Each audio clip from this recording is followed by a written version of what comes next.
आमिर, ये सिचुएशन जो हमारे सामने तो आदत है इस सिचुएशन की, लेकिन टीम भारत, उनका मीडिया, उनके क्रिकेटर्स, वो खुद उनकी playing 11 and skipper also, they are going through this कि नाउ दे आर डिपेंडिंग कि आज वेस्ट इंडीज ने जो है ना वो जीतना नहीं है, तो क्या कहेंगे?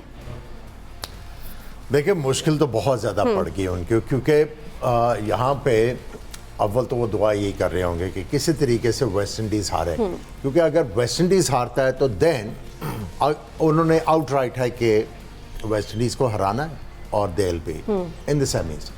लेकिन अगर वेस्ट इंडीज़ अगर जीत जाता है तो फिर India is almost out of the tournament. So आज वो यही होप करेंगे कि वेस्ट इंडीज़ हारे, और हमने ये देखा कि वेस्ट इंडीज़ के जो प्लेयर्स हैं वो आके हिटें मारते हैं मोस्टली, सिवाय शे होप उनका जो कैप्टन है, उनके जो ओपनर रैंकिंग ही स्ट्रगलिंग, बाकी सारे प्लेयर्स जो हैं they are attackers, aggressive players हैं। तो उनको काउंटर करने के लिए मेरा ख्याल है शायद विकेट जो है उसमें थोड़ी सी ग्रिप मौजूद हो, और उसका फ़ायदा जो है वो साउथ अफ्रीकन जो अच्छी तरीके से उठाने का तरीका उनको पता है। सलमान भी, दोनों टीमों का कॉन्फिडेंस इस वक्त बूस्ट होगा। आपको पता है कि वेस्ट इंडीज़ ने जिम्बाब्वे को हराया और साउथ अफ्रीका ने इंडिया को बड़े मार्जिन से हराया, तो आपको ज़्यादा मजबूत ऑन द कार्ड्स आज कौन लग रहा है? देखिए ये T20 फॉर्मेट है, इसमें ज़्यादा फ़र्क नहीं होता टीम, ठीक है। साउथ अफ्रीका को ज़रा कह लें डेप्थ का एज हो सकता है टेक्निकली भी, और शायद बेहतर फील्डिंग साइड भी है दोनों में से। But having said that West Indies इतना मतलब पावर गेम उनकी ऐसी है कि अगर एक दो बंदों का भी अच्छा टाइम हो, 5 से 6 ओवर, जैसे उस दिन हिटमायर ने गेम को शिफ्ट किया एकदम ऐसे 2 ओवरों में, वो कहाँ से कहाँ बात ले गए।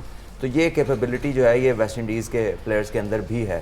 सो इतना आसान नहीं है। Let's say 60-40, 60% to South Africa, 40 I think West Indies का चांस है, डिपेंडिंग अपॉन कि क्या होता है। और जहाँ तक स्पिन बॉलिंग की बात है, जो स्पिनर्स हैं ना वेस्ट इंडीज़ के भी बहुत अच्छे। So if there is any grip तो 2 लेफ्ट आर्म स्पिनर हैं, अकील हुसैन और गुरदाकेश मोती, और दोनों विकेटें ले रहे हैं। तो मेरा ख्याल है कि हर लिहाज से ना बैटल बड़ा क्लोज है। इधर बॉलिंग में जो है शमार जोसेफ है, he can ball well. Jason holder है, अगर पिच में ग्रिप है ना तो वो ये जो into the pitch slower once करता है लेंथ के ऊपर, वो कैन बी डिफ़िकल्ट, लेकिन वो ज़्यादा प्रॉब्लम मैं समझता हूँ कि वो एशियंस को होती है। South Africans pitch back of length को बहुत अच्छा खेलते हैं, और जेसन होल्डर को बड़ी पिटाई भी उनकी इन्होंने लगाई हुई है बहुत सारे मौक़ों पर। तो let's see, I think it's more of a day, दोनों में इतना फ़र्क नहीं है ज़्यादा। अच्छा, जब मैं थोड़ा सा ऐड इसमें ये करूँगा कि अगर आप दोनों टीमों को कंपेयर करें तो मेरा ख्याल है south Africa is better equipped. कैसे? उनकी बॉलिंग भी चैलेंज हो चुकी है, उनकी बैटिंग भी चैलेंज हो सकती है, हो चुकी है इस टूर्नामेंट में। अगर आपको याद होगा दैट गेम अगेंस्ट अफगानिस्तान, इनके बॉलर्स जो हैं उस गेम में एक चैलेंज हुआ है। 2 दफ़ा सुपर ओवर किया इन्होंने, और eventually they got over the line through Maharaj, लेकिन चैलेंज हुए हैं ये। उसके बाद अगर आप इंडिया वर्सेस साउथ अफ्रीका के मैच की बात करें तो उसमें इनकी बैटिंग चैलेंज हुई। 3 आउट हुए थे 30 के ऊपर, देन दे रिकवर्ड, स्कोर किया, और उसके बाद उनके बॉलर्स ने डिफेंड किया।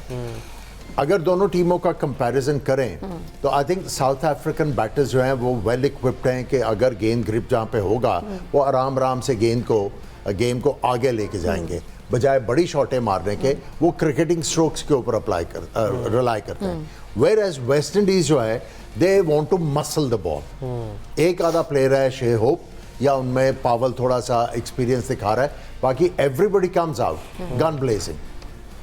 लेकिन जब जेसन होल्डर बैटिंग करने आते हैं, he is a very intelligent cricketer. लेकिन उस वक्त तक जब आपके 7 आउट हो गए होंगे तो जेसन होल्डर बेचारा क्या करेगा? या तो उनको ऊपर यूज करना होगा इनको इंटेलिजेंटली, अगर इन्होंने इस मैच को साउथ अफ्रीका को चैलेंज करना है तो they have to come out with something you know like something new. ये भी हो सकता है कि वो रॉस्टन चेस को मैच खिला दें। वो टेस्ट बॉलर हैं, कप्तान भी रहे हैं वेस्ट इंडीज़ के, और साथ बैटिंग भी पूरी करते हैं। और जो आमिर भाई ने जिक्र किया ना कि थोड़ा सा फंस के स्कोर करने वाले, तो he is one of those players जो टेक्निकली बहुत करेक्ट है, और बॉलिंग भी कर लेता है। बॉलर ही है मेनली वो, और वो राइट आर्म ऑफ स्पिन है। तो आपके दोनों जो ये ओपनर है डिकॉक, रिकल्टन, उसके बाद नीचे मिलर, तो प्लेंटी ऑफ लेफ्ट हैंडर्स। तो वी माइट सी कि वो जो एक तीसरा पेसर वेस्ट इंडीज़ ने खिलाया हुआ है उसकी जगह हो सकता है रोस्टन चेस खेले। एक तो ग्राउंड बड़ी है अहमदाबाद की, और अगर थोड़ा सा ग्रिप होगा तो शायद वो चेंज वो कर देंगे। और ब्रैंडन किंग वैसे ही फ्लॉप जा रहे हैं, रोस्टन चेज बाहर बैठे हैं, अच्छे हिटर भी हैं, आपको नहीं लगता कि पूरे बैट्समैन कार्ड यूज़ करना चाहिए उनको आज?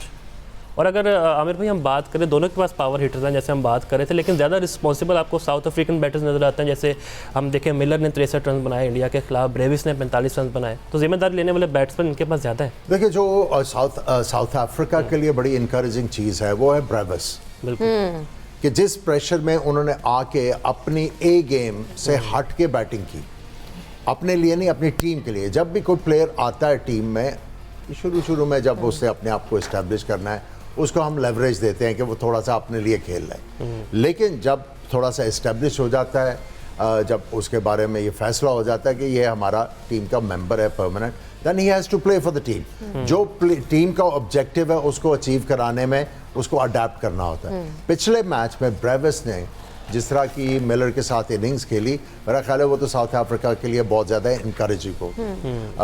और हमारे जो प्लेयर्स हैं वो वाली चीज़ करने में नाकाम है कि जो टीम को रिक्वायरमेंट है वो क्या है, लेकिन हमने जो है वो स्टबन होके वही करना है जो हमें आदत है।